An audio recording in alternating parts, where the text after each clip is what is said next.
know our porches can take a beating.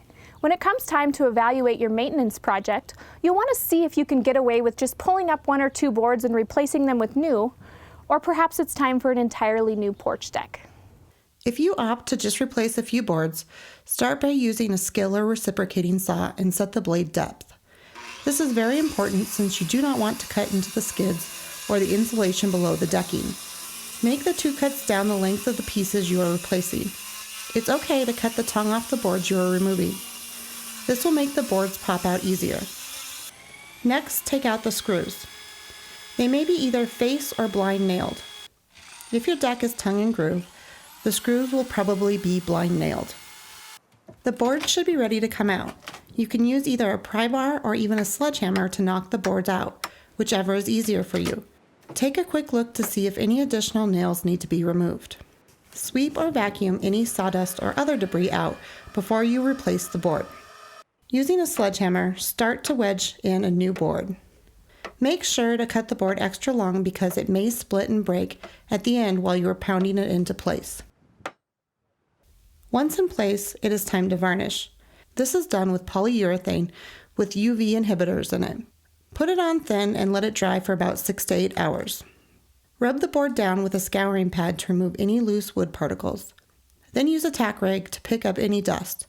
Put on at least 4 coats of varnish using a scouring pad and tack rag between each coat. This process will produce a smooth finish.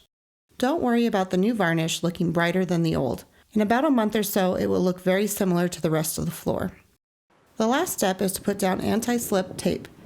This will help to keep the guests from slipping when the floor gets wet.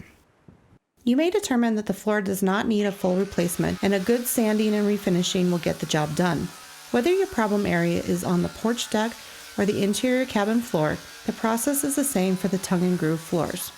When sanding, you don't need to use a belt sander on the floors. A 7-inch right-angle sander grinder with 36 grit works great. The key is to use zirconium oxide blue disc. This makes the job much easier. If you are sanding the deck, start by the porch posts, moving up and down the length of the board. Continue until you get the old finish off. With the interior floor, you may only need to sand the high traffic areas around the door. It's fine to just do a portion of the floor. You do not need to sand the whole floor. The new varnish will blend into the old look within a month or so. If you do decide to do the entire interior floor, be prepared for a mess. The dust will get everywhere, so make sure you remove everything possible from the cabin before you begin sanding. This includes the beds, mattresses, and curtains.